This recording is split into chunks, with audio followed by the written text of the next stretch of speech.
Welcome back to ET with GOTB. Chelsea keep winning and Arsenal fumble the ball again. Let's get into it. I'm Rachel. I'm Sophie. And this is Extra Time with Girls on the Ball.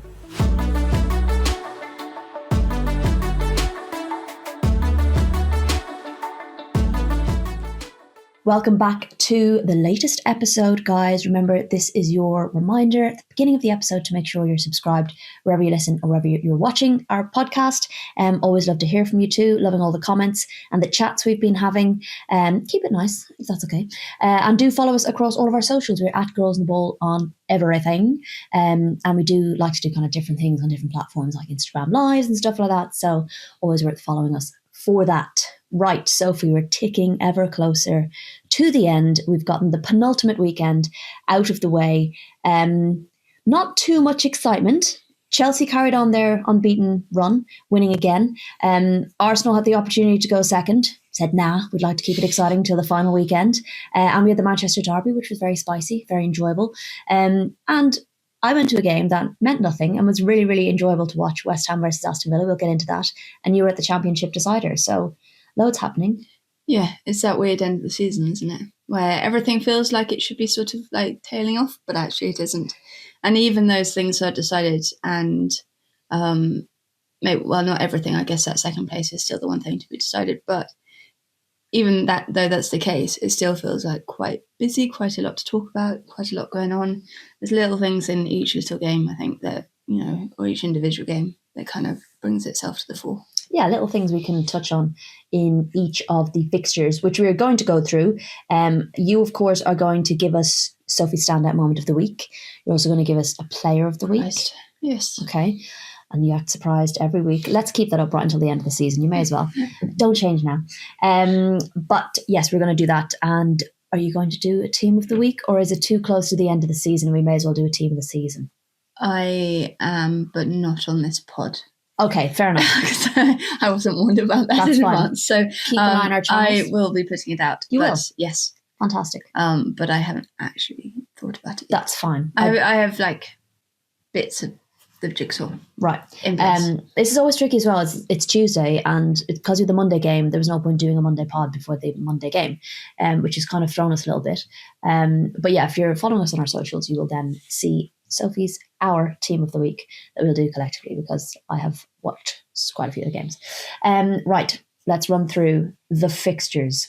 Starting with Liverpool 0, Everton 2. Let me tell you who the goal scorers are. Catches Noyce, Karen Holmgaard, and then just to kind of top things off, her sister Sarah got sent off in the 81st minute, which is awkward in the household. Manchester United 2, Manchester City 2, Clinton, Mallard, Alexandri and Kanak with the goals. Aoife Mannion with the red card. It's becoming a theme. Crystal Palace 2, Leicester 2, Blanchard, Larkin, Kane and O'Brien with the goals there. Tottenham 0, Chelsea 1, Katerina Macario scoring. West Ham 2, Aston Villa 3, Martinez, Ueki, Salmon, Daly and Grant with the goals. And finally, Brighton and Hove Albion 4, Arsenal 2, Kirby, Cankovic, Seika, Cankovic with the brace, Seika, Ford and Marione Caldente getting on the score sheet. So lots of goals, couple of red cards, couple of interesting fixtures, couple of draws, and a couple of goal-filled matches as well. So it means that the table, listen, the top of the table, bottom of the table, sorted, lads, all right? It does give Chelsea another 3 points. And if they win next week, I think that will be their highest points tally. The highest points tally. Yeah, which is incredible. And if they win next week, it means they'll go unbeaten the whole season as well. Arsenal are on 45 in second. Manchester United are on 44 in third. Manchester City on 40, meaning Champions League places are decided, but second and third place is yet to be confirmed. Arsenal can afford to draw that game at the Emirates and they will still get second spot because they have the better goal difference. But they'd also be a point ahead because a draw would give them each point. Oh, yeah. So, I can't do math, especially at this time of the season. But yes, Manchester United have to win that game at the Emirates, which I guess puts the onus on them. But they will be feeling pretty positive after watching Arsenal in the last 2 games. So. Do you know what, though? I think Arsenal said, look, relegation's been decided early. Champion's been decided early. Want to have something exciting at the end of the season. So yeah, that one's going to be a tasty one because they're, of course, playing each other. So let's have a little look into those games. What order shall we do them in? Should we start with the Merseyside derby? You're on command. Go for it. I was in command. All right, the running order. You're the boss. Merseyside derby, which Everton bloody love. They love a Merseyside derby. I don't think Liverpool have won a Merseyside derby since 2019, I think might be the time, which is wild because when you look at the stats, definitely dominated the game in terms of creating opportunities, not especially clinical with the shots they created in terms of getting them on target. And Everton kind of shored up after getting their goals and made it really difficult for Liverpool. So I can imagine being very frustrated for that. They did get an early goal through Catches Noise. And it felt like Liverpool were knocking on the door, but could not get the ball in the back of the net. Courtney Brosnan making a number of saves, and I believe got player of the match as well in that game. So it doesn't do loads table-wise. I mean, it was an opportunity maybe for Liverpool to capitalise on Brighton playing as well and maybe get into that fifth spot if possible. Yeah, but it wasn't to be. Everton now is sitting in 8th on 23 points, just behind West Ham, who are also on 23 points. So not like a game that meant loads. But but I think in the grand scheme of things, when you're looking at mid-table, both these teams want to finish the higher up, the better. And I think when you look at Everton's season and look at their second half of the season, they've had an incredible second half of the year. So to back that up with another win at Anfield, where they love to win these days, and to have those opportunities, they can now finish 6th above. They could finish above Liverpool. Yes, if they won and Liverpool, and that's a real possibility because Liverpool are playing Chelsea at Stamford Bridge. And Everton are hosting Tottenham. So Everton will look at that Tottenham game and go, that's perfectly possible for us to get 3 points out of, and they could go leapfrog them and jump at them. They can't get 5th. But I do think that would be pretty solid end of the season for Brighton Sorensen, given everything they've gone through in terms of injuries, in terms of the, until Christmas, the owners not stepping up. The whole situation at the club has been really dire for a good season, 2 seasons. Also, and so the fact that they now looking brighter, sunnier skies are ahead as they build into the summer, and that's what this point of the season is for all of these teams down that area of the table. It's about looking at what you have, looking at what you need to do over the summer, looking at the resources that you can use. Everton will have resources that they can pull on within the club now, and that's going to be really important. And also, you said that Aurora Galley was on the bench. She was. So that's pretty cool to see because she did her ACL in like the first or second game of the season. I think it was the first game of the season. Yeah. So against Brighton, I think it was. Yeah. So that is wonderful to see. Always good to see players coming back. And she will be like, I don't know whether it's too soon, but she will be desperate to be going to the Euros with Italy. So if this has given her a possibility where she maybe can get some minutes next week, and start to look at that Italian squad for this summer. You never know. You never know that she can quite make it. But also, one of the things I've taken from a lot of these games this weekend is that even though things have been decided and you're kind of at the latter stage of the season where you might feel like it doesn't really mean anything, I've been really impressed with how teams have come out and fought and battled, and what a perfect time to have a Merseyside derby, penultimate game to the season, like gives it that little bit of spice, a little bit of edge.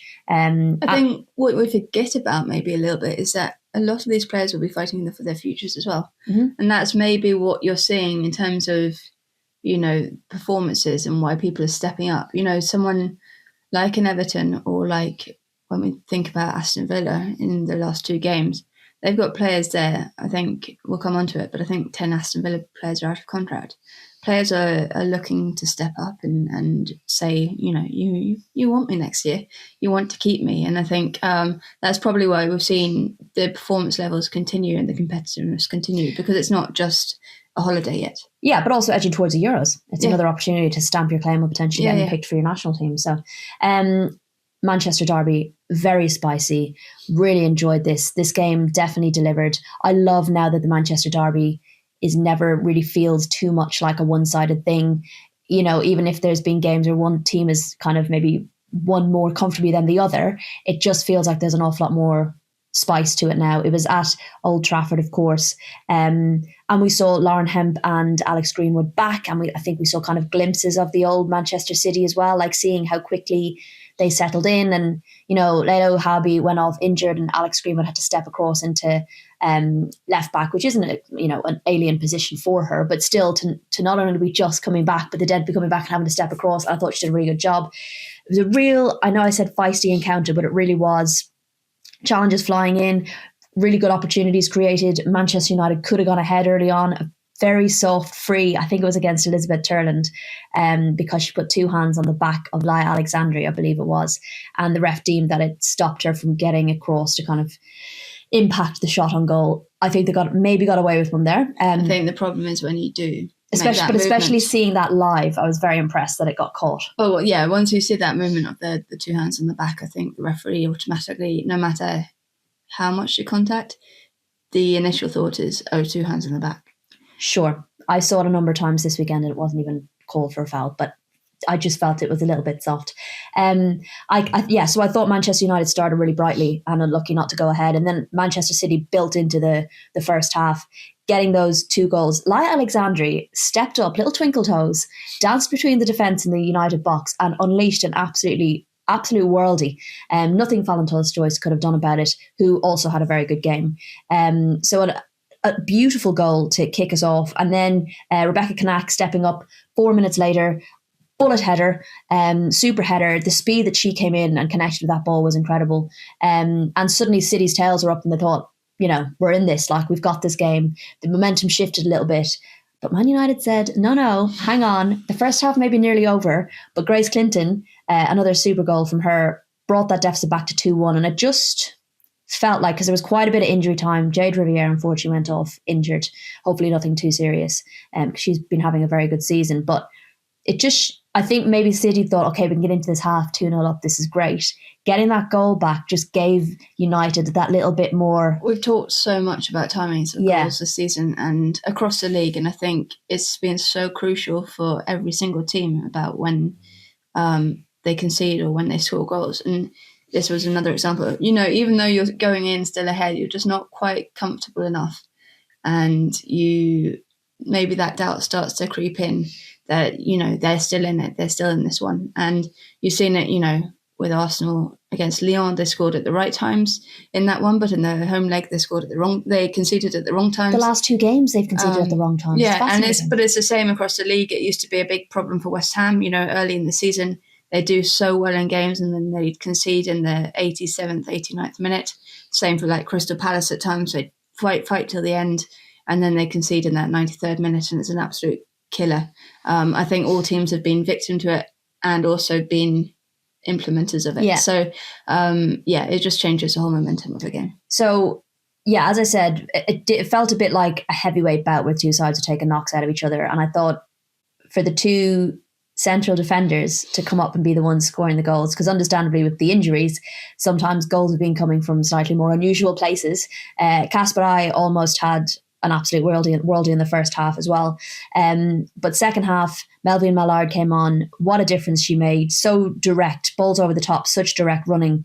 And Kiara Keating was then kind of caught in two minds as to whether to come and whether to not. And Mallard just pounced, got them back into it. And within a minute, United were down to 10. Evie Mannion getting 2 yellows, which I actually didn't think was that controversial. She had a number of fouls in the game and it just felt like it was coming. She was giving Alex Greenwood a hard time at times when the ball was up that end, stepping up as a fullback, and she is that kind of player that goes in full-blooded and had a really good game and stepped in for Riviere. Got the assist I think for the Clinton goal, but it did feel like she was on thin ice. So I saw a few things saying it wasn't a red and etc. etc. It wasn't a red. It was a second yellow, and it was a second yellow, I think, because she had just accumulating fouls, isn't it? I think, and it's unlucky for her, and she'll be disappointed that she'll miss the Emirates game, especially if Riviere is still injured. Yeah, and that will be a worry, I guess, for United, that they don't have necessarily the cover there, but. The good news for Mannion, it's one game. She'll be back for the FA Cup final, and that's a big one. Yeah, and I think actually United managed the game very well when they were down to 10, and they'd had 2 substitutions in that back line. So not just Jade Riviere going off and Mannion coming in, but Gabby George went off. I think at the 45th minute or early in the second half. So they had that to deal with, and then Mannion went off. So I thought in terms of game management, that was really good. they kind of limited City's really clear opportunities, which I thought was impressive. And as well, like someone like a Hemp was looking so dangerous, couldn't manage the full 90. Carolyn was an absolute nightmare, as she's so proving to be, and it's exciting to think how that's going to work next season. I think it will be really good for United that they showed the ability to come back from 2 goals down. I think that just shows that you've developed a lot of character over the season. And certainly in this second half of the year, they have been, most of the time, bar maybe that loss to Liverpool, they've been pretty superb in terms of the form that they've put together. I remember when we were in like January, February, and they had gone unbeaten in the start of the year, and we were all starting to think, are we starting to see like the real Man United, or are they pulling through now? So they kind of dusted off. They were really good in the first half of the year. They just weren't getting the results, but they kind of turned it around a bit and really cemented that 3rd place. And for them to be playing European football next year, whichever round they end up going into, is going to be huge. They were so disappointed the first time when they went out to PSG. And I know that, Mark Skinner kind of said they went toe-to-toe, but there was an obvious gulf in kind of quality, I think, between the teams, or difference in quality. You could tell which team had been in Europe more often than the other one. So I think this summer will be used to build them up to get a real... You would hope the club now go to the pockets, go to the wallet, please, open the wallet, and try and build a club that can, compete on forefronts and go into the latter stages of a competition. Because Manchester United, when you look at the players that they have in their starting 11, if they're not their first 15, they're a really solid group. They have a lot of quality there. They have high quality internationals who compete for their, national squads month in, month out. So they just need to bolster that to allow the squad to push forward and, really give them a chance on that kind of European stage. Yeah, absolutely. Well, yes, as you've touched on there, they did guarantee Champions League football with that draw. Manchester City players understandably pretty gutted, but I feel like they kind of lost it elsewhere in the season, and it riding on this game was always going to be a difficult ask. It wasn't going to be this game that won them or lost them European football. I think it was lost probably even before Gareth Taylor got sacked. Those losses to Everton, those kind of games. I think there were draws. And I know that there's been a massive injury crisis, and that is a huge talking point. I mean, but I think that's on the club itself. I do think that they haven't built a squad to be able to go deep into competitions. We've said it many times on this pod. And they have, when you look at their quality of players, when you look at Miedemar, and when you look at Jill Roord and Bunny Shaw and Jess Park and, Lauren Hemp and Alex Greenwood, they're just a number. Yu Hasegawa, they have so much quality in their squad, but they need to be protected a bit more. And by protected, I mean they need to have more bodies around them so that Yui isn't exhausted by the end of the season. Or Mary Fowler. Because she just looks like she's spent at the moment. And I think, it's on the club to start thinking about recruitment and opening up the wallet again, and going, yes, if we want to compete at the top level of European football, if we want to consider ourselves, like we said in our statement when we sacked Gareth Taylor, that we want to be considered amongst the European elite, they have to spend money. They have to build a squad like Chelsea have. They have to build a squad like Lyon or Barcelona have, and work towards that and not limit the numbers necessarily because they haven't done it yet. They need to build with that in mind rather than doing it. Well, the players they have will be like, we have to be winning things or making Champions League next year, like no questions asked. Yeah. I do think small silver linings perhaps from their season is the likes of Gracie Pryor getting so many minutes, so young, being thrown in at the deep end. My God, she'll have learned loads. Yeah, that makes her another quality offering off the bench. Her and Lily Murphy have come on leaps and bounds, but I think, as I've said it before, this season shouldn't have had to rely on them being at their best. This season was for them to break out. No, but let me give them their silver lining. No. But I completely agree with you. Because looking to next season, they are now more of a weapon to the squad than perhaps they would have been had there not been so many injuries. They wouldn't have got those opportunities, is what I'm saying. It's a bit like Ciara Keating, when she got her breakout season kind of due to injury, and look at where she is now, So there's some small silver linings. Yeah, there are positives within that City squad. Don't get me wrong, but I just think when you explicitly come out and say we're sacking a manager because we need to be within the European elite, and then you fail to get to that European elite, you have to look inwards a little bit more than just a quick cure of taking a manager out of the equation. Speaking of taking a manager out of an equation to avoid something and failing to do so, Crystal Palace drew with Leicester City. What a segue. And an example of a game where they would have been forgiven for thinking season's over, difficult to get yourself up for this. Went behind to Leicester, which, again, totally would be forgiven if that had knocked you down a peg or two. But it actually ended up being quite the fight back from Crystal Palace. Some nice goals as well. And, they'd be looking at Leicester going, you were the ones closest to us in the bloody table and you could have gone down. So almost getting a little bit of revenge, because Leicester looked like they had it wrapped up in the 94th minute. They went ahead, Palace came back. Yeah. And in the 94th minute, Shannon O'Brien, was it a header, I think, getting the ball into the back of the net, and you kind of thought, killer blow for Palace. Again, losing in injury time. But no. Abby Larkin, who's not gotten a huge amount of game time, has she, came on and scored. Pushed to the end. That's what I love to see as well. 98th minute, and they were like getting it down the other end of the pitch, really pushing. It's what you want to see as a coach from Leif Smeren's point of view. It will be what he wants to see. Obviously, that squad is going to probably get pretty decimated over the summer, especially now we've got a new London side, WSL side in town. You would think that some of those players who have caught the eye this year, like Maikato and Annabelle Blanchard. Annabelle Blanchard, I think she could. She's probably not played as much of a role as she probably thought she would. Scored some lovely goals. But kind of those kind of players might be, definitely, within the sights of someone like a London City, especially if they wanted to stay in London, who can pay well as well. And they think they've got a chance at WSL football. So I do think a lot of the squad are either playing for their future at the club or playing to get noticed elsewhere. I think there is a double bonus to these final two games of the season, to not just, go, well, crap, we've dropped out of the league. No, let's not bother. It's not going to be like that, because you are thinking about what's going to happen over the coming months. I'm intrigued to see what Leicester do in the summer, because they need to buck up their ideas. Amandine Michael needs to get players in that she wants, that can play the type of football she wants, because at the moment it's not been great from Leicester. I think the biggest problem for her this season has been the fact that they got all of those injuries to all of those forward players at the same time. And I think it means, and we'll do this in our review pod more, but I do think it means that we don't really know what an Amandine Miguel Leicester side looks like. We've seen glimpses of it at points in the latter half of the year. They've looked so much better when players have come back. But I do think you can sort of give her a bit of slack a little bit. Yeah. Yes, they're going to have to do business over the summer again.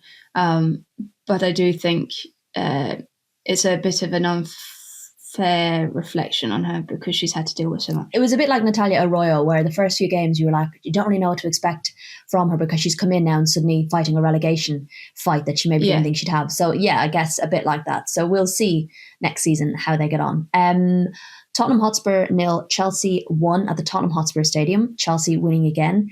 Unbelievable, dominant, fantastic, no notes, incredible, unbelievable, like all of Chelsea's season. Incredible. Is that... Just don't want to look biased in case if I don't give them enough praise the right way. It was a heavily rotated Chelsea team. Understandably. They are getting the job done when they need to get the job done, and they did it again against Spurs.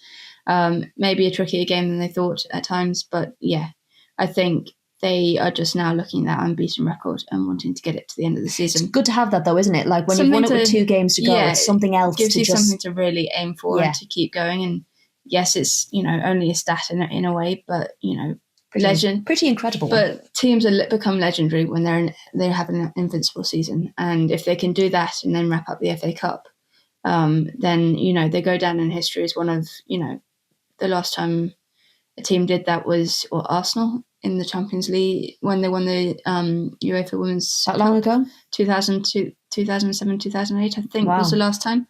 I'm sure we'll be corrected if you're wrong. And that was. It was certainly Arsenal who went unbeaten the last time, I think. And technically, didn't Chelsea go unbeaten in the 2018-19 series or something? I feel like it might have. No, I don't think a team has been unbeaten in the league since Arsenal.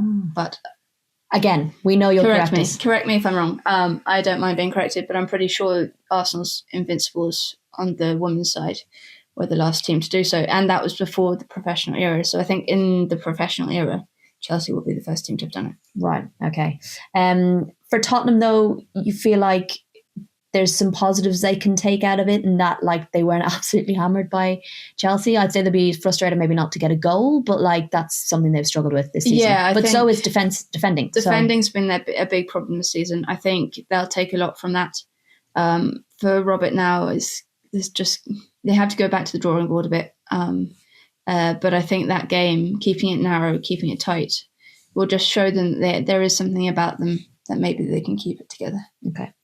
Just to follow up, it was the 2019-20 season that was suspended due to COVID. That does not count. Which I was going to follow up with, because while they went unbeaten on, I think, 18 games, this is 21 league games unbeaten so far, so it's a longer... Yeah, but also the season got curtailed. This is what Chelsea fans are going to tell us, and I'm just it doesn't count. Explaining. Okay. Well, okay, where are we? Next game. This is the one I was at, West Ham versus Aston Villa. Again, arguably like a bit of a dead rubber, but things haven't been decided. And it was such a good game of football because both teams in pretty good form. Both teams scoring goals, 12 goals between the two of them in their last couple of games. Both managers up for Manager of the Month. Both teams had players up for Player of the Month and Goal of the Month. So it felt like, I just felt like it was going to be an exciting game. And I said it beforehand, if this ends up in a 0-0 draw, I'll be absolutely raging. It did not disappoint, okay? Aston Villa went ahead through Ebony Salmon quite early on, 5 minutes in. 18 minutes, Shakira Martinez gets a goal back. Then Ueki gets a goal, puts West Ham ahead. So we're like, okay, it's flipped around. 3 minutes later, Rachel Daly scores. So going into the break 2-2. And then Chastity Grant, who's having an unbelievable week, scored the winning goal for Aston Villa. And arguably, both sides could have scored more. A draw maybe would have been a fairer result because I feel like both sides were really going for it, hammer and tongs. There was like a point where Ueki was almost upended with a clean sliding tackle. Ball was won. Katrina Gari came sliding in, won the ball back. Then another player came. I was just like one of these. It just felt like they were going at it, hammer and tongs, in like some sort of cup final that nobody knew about. That's what it felt like. And it was nice to see both teams playing with that level of confidence, style, like determination, grit. You know, I was stood between the two managers. I could hear them both going. Natalia Arroyo's like a conductor pitch side. She just does not stop. She just bounces up and down, jumps up and down, prances from left to right, does like, you know, crowd steps up and down the touchline, pointing, shouting. She's so engaged. And I remember saying it for the Arsenal game when we did the pod last week. You know, she didn't stop for 90 minutes and she was living every single moment of that game. Even when they were 5 whatever up, she was still like fully engaged, hands on the head when there was opportunities. So I imagine she was much the same today. Yeah, actually, I asked her about it after the match and she was just like, basically like, I can't help myself. Like, I love this game. I want to be involved. Like, you know, I want my players to feel my energy and stuff like that. And I really rate that. That's why I'm really happy that she's got this opportunity, you know, having saved themselves and they went through a rocky patch. And I think the problem is that Aston Villa and maybe to some extent Arroyo came in January when she came in, and they probably weren't quite no one really expected them to be in the relegation battle, and they were suddenly drawn in and she was expected to, you know, they had to secure their safety. And when you're in those positions, you have to do whatever it takes to win a football match or keep the other team out. And I think they were trying too much to implement her style too early in those situations when you just have to dig deep and just get, you know, not play dirty, but, you know, gritty. Gritty. Sack off the style. Yeah, just dig in and get the results. And once they've been able to do that, once they got their safety, that's when you've been able to see them start to like look fully free with it. And when you talk to Natalia Arroyo, she's so passionate about the game. I think we said before, she's a journalist. She comes from a journalist background. She did really, really good things in Spain. She had a really good career in Spain. So I think it's, you know, she just needed some time and she's going to have a big summer. Yeah, I do think there'll be huge summer. Quite a lot of mix up. We said earlier, you know, I think it's something like 10 out of contract. I think A2 have the option to sign an extra year on their contracts. I imagine a couple more might stay than might have maybe been looking elsewhere. But also, it's unfortunately for some, it is a bit of an older squad at times. Yeah. They did replenish last summer a bit. They need to do more of that, and they need to get in players that Natalia wants within her style. I don't think Aston Villa have ever lost away to West Ham, so they carried that on. And another interesting stat was that West Ham, their ratio of points at home, won at home, is the highest in the league. So they'd won something like 18 of 21 points or something at home, which is incredible, because I remember that season they couldn't buy a win at home. So that's been quite a shift for them as well, which I think has been really important. Yeah, they've really made Dagenham a fortress. But it felt like such a kind of close game in every aspect.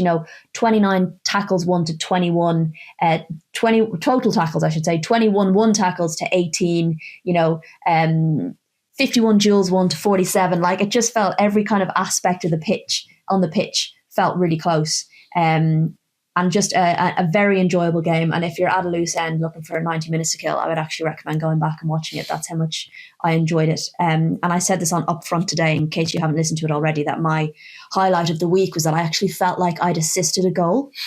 You threw the ball to... I don't ruin it. Let me tell the story. If you're going to tell it like that. It came on my head. I punched it back to, I think it was... Did you almost die again? Well, I was much more prepared for it. Okay. It was one of those, I was like, I'm going to move out of the way. And then I was like, I have nowhere to move. This is definitely going to hit me. And I put my fist out. Hurt quite a lot, but I obviously played it cool. And I I punched it back to Anouk Dent and caught it. I think it was her. She threw it to Gori. Gori crossed it to Ueki. Ueki scored.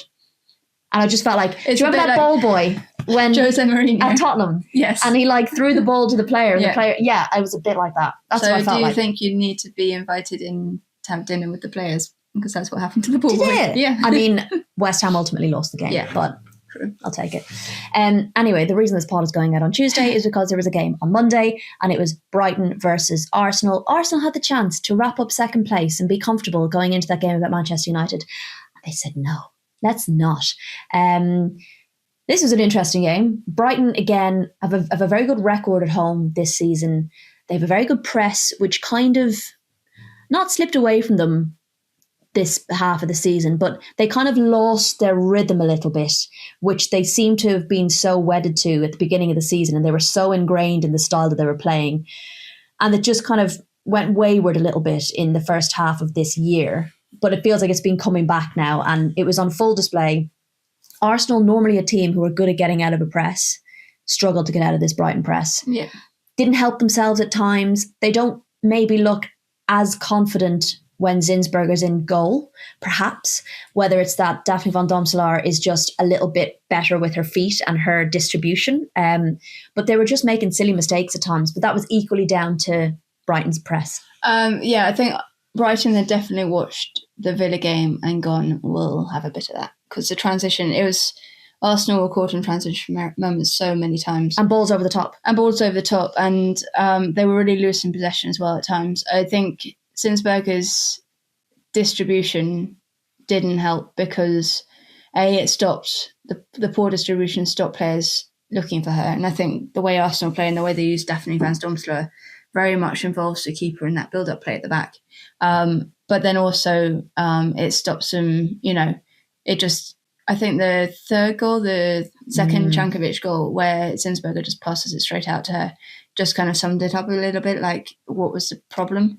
Because it caught Zinsberger in the middle of nowhere, and then before they knew it, they were 3-1 down, and then they scored the fourth almost immediately. And the game state changed completely. I think it's not all on Zinsberger. No, absolutely not. There are so many other mistakes in that, and players who just didn't show up. I think it's really interesting on kind of the psychology of football, these two examples, because the first game against Aston Villa forgivable. To an extent. But I do think there's still something in it, in that maybe this Arsenal team, when they have something to really fight for, they come together and they put in the kind of run that they've had this season. And everyone will say second place is so vital, and it is. But also there will be something in their heads. They're going, well, we have Champions League football next season.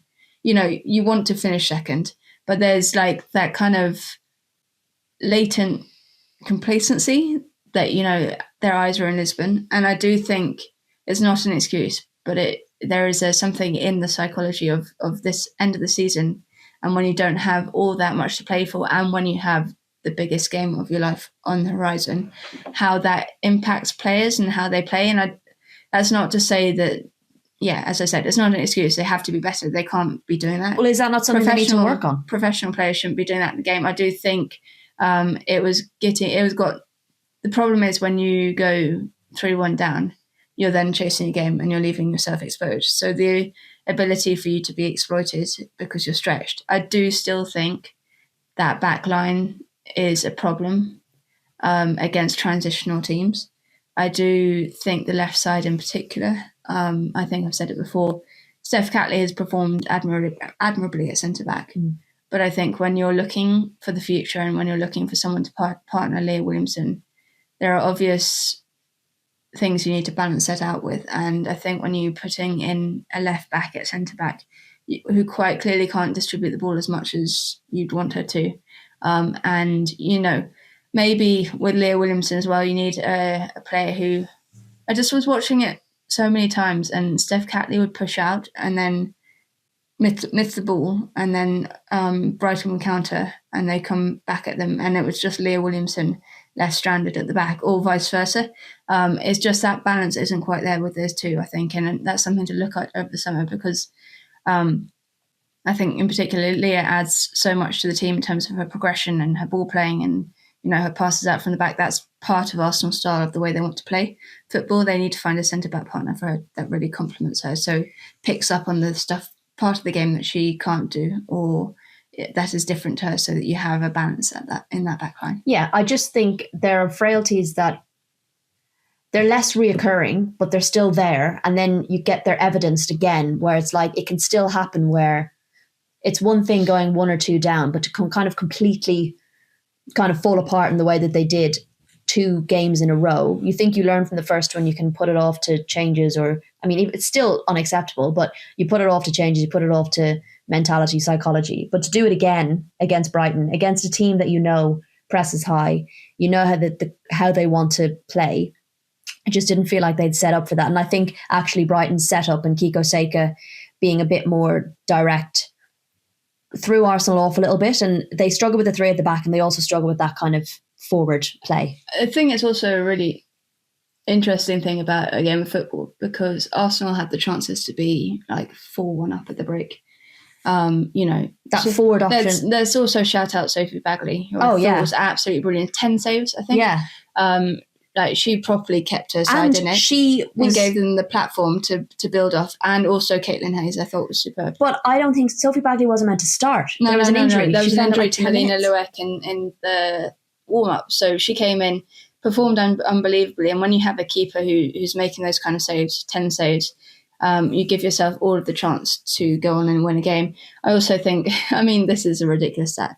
Arsenal had 3.4 XG, expected goals, to, I think it was 1.9 or 1.5 for 1.9 for Brighton. Oh, I thought it was 1.5. No, so like those kind of stats on any given day when you football games, but for some whatever, and I think it was at the start of the second half, it's like 2.5 to 1.9. So they were creating. That's showing you're creating chances. You're just not taking them, and that was a combination of missed chances. Caitlin Ford was guilty of missing a couple of pretty easy ones, and then superb saves. That one off Alessia in injury time, which they had maybe 3 minutes left to play, so it would have taken it within 1 goal and get quite nervy. She got down and she made an absolute stunning save. Can I just give you a little bit more into Sophie Bagley's night? 10 saves, 5 diving saves, 7 saves from shots inside the box, and 3 shots saved from outside the box. What I think is interesting, 7 goal kicks, 0 throws for a team that likes to build from the back. That's interesting, because I think they recognise sometimes going long on Arsenal actually caught them because Arsenal play so high. Yeah, and I think also maybe learning some lessons from earlier in the season where they would play themselves into trouble in those situations. I just think Brighton got it spot on. And then you also can't talk out like the Worldy girls. You've got Fran Kirby doing what she did in the first half. Jankovic, that second goal is unstoppable. And you just can't, Actually, I think that was something Renee said afterwards. Even the best teams in the world don't stop those goals. I think Renee said afterwards that those 2 goals were just credit to Brighton. Yeah. There were big mistakes in there, but those 2 goals were. And Serena Wiegman there watching. Yeah. Fran Kirby. We'll go on to this later in summer, but Fran Kirby for me is on the plane. Let's save it. No, I'm just saying it here. Just save it. Okay, so that is results. That's the table. That's the games. Next up, we've got Sophie's standout moment. Okay, well, we haven't. It is. Do I have to do it from the WSL? No. Can I do it from the Championship? Yeah, you can. I had a feeling you were going to do that. Okay, so I'm going to go standout moment Izzy Goodwin's goal against Birmingham City in a quality game. But I think if ever a goal is to win you a championship. On Sky Sports. On Sky Sports, the way that she scored that goal, I mean, it was simply ridiculous. And it just kind of shows the versatile kind of forward that she is. I think Jocelyn Pressure said to us after the game, she has such a high ceiling for a player. And he was like, it was once again another time that she didn't listen to me because I keep telling her to shoot along the floor and she goes and curls it into the top corner. But no, I think everyone knows her quality. She can score from all areas, in the box with a head, with either foot, and then put off something like that. Do you know what I love? Pretty special, the way that she just, as soon as she picked up the ball and she did this thing where she kind of went, like head went down, shoulders up, and she was just like, I'm going and get out of my way. It was that kind of vibe. You just knew as soon as she went, she was like on her way to the goal. But in the those goals, I think it was the same for Mariona Caldente against Lyon, and Katie McCabe celebrating in the background as soon as it leaves her foot. I was Katie McCabe in that situation. Well, I wasn't celebrating. You knew it was a goal. If I was Katie McCabe, I would have been celebrating because I knew as soon as it left her foot where it was going, there was just no chance Adriana Franch was going to get that fingers to that at all. So brilliant goal. Love that. Okay, player of the week. I'm going to go for Jelena Cankovic.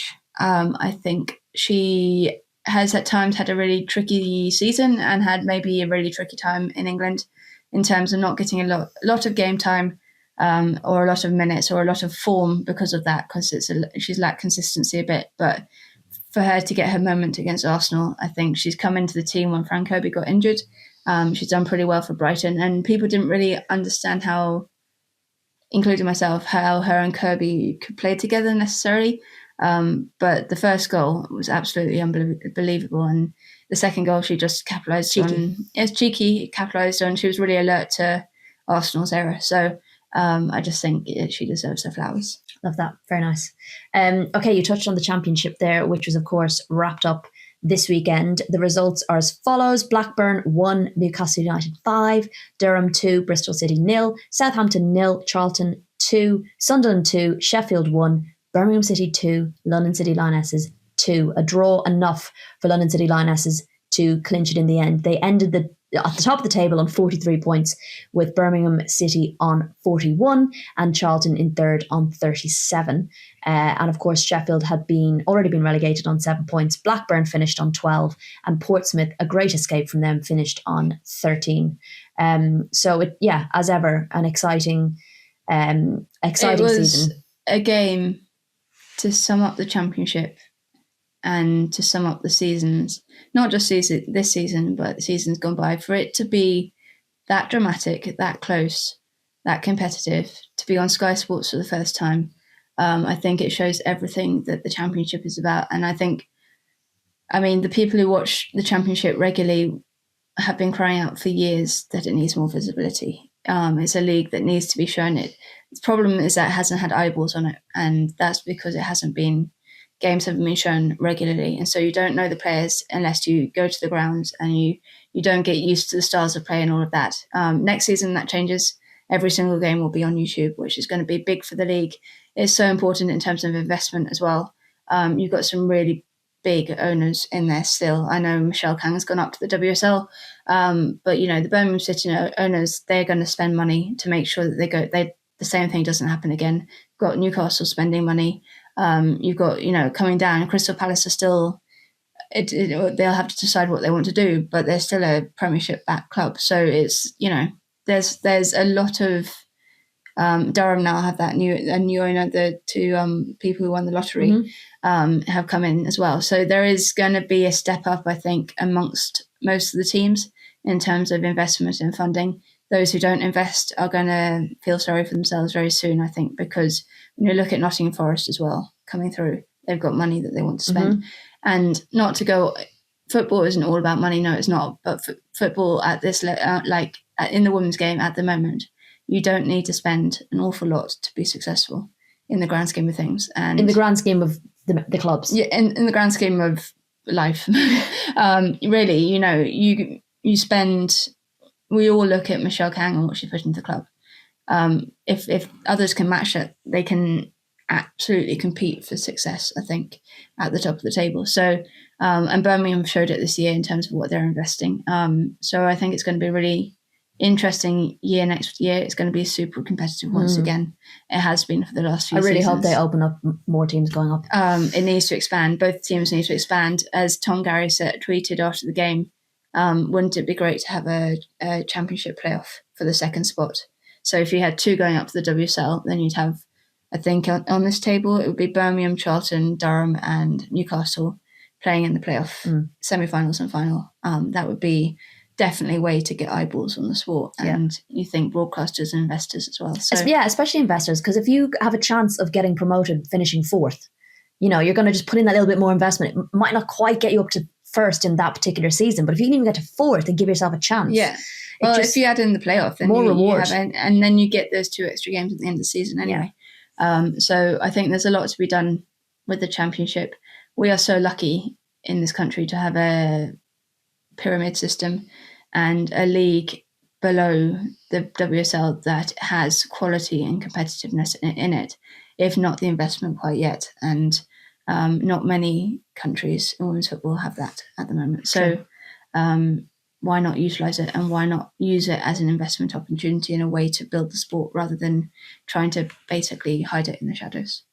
There you go. Okay, moving on to any other business. Now, look, we're going to have comings and goings over the summer, which we will keep you up to date with. We're not going to start that yet. But this team for the World Sevens, all teams have now been confirmed. Manchester City, PSG, Roma, FC Rosengard, Ajax, Bayern Munich, Benfica and Manchester United are the 8 teams that will be taking part in this competition ahead of the Champions League final in Lisbon. So that's going to be a really fun week in Portugal. It's going to be... I'm surprised Chelsea aren't in there, personally. I thought they would have been. They need a break. No, I know they need a break. Let the girls rest. I did think that then losing semi-finalists in the Champions League, especially with Adrian Jacob involved, do you think he would have enticed them over? But maybe it might be a club decision just to kind of rest the players and give them a chance to break. And in Manchester City and Manchester United, you have 2 teams who, well, certainly Manchester United maybe haven't played as much football as other Arsenal, Chelsea and City this season. But also City have players coming back from injury, and this could be an opportunity for them to get some minutes in the legs as well. And I mean, it's a big payday. If you come out on top, it's a big payday. So it's going to be really interesting to see how it comes to play. Absolutely. Well, we've got one more weekend of WSL football, which we will of course round up next week, next Monday, I want to say. Next Monday? Yes. Are we in Portugal next Monday? No. Oh, got too excited there. Next Monday. And yes, then there is the FA Cup, then there's the Champions League, then we have a little break. No, we don't. We have There's an international break. Oh, God, silly me. Yes, but at the moment, that is all from us this week. There's plenty more to come. Obviously, we will do our live again on Instagram on Saturday, so do join us for that if you can. Enjoy your week. We'll chat to you very soon.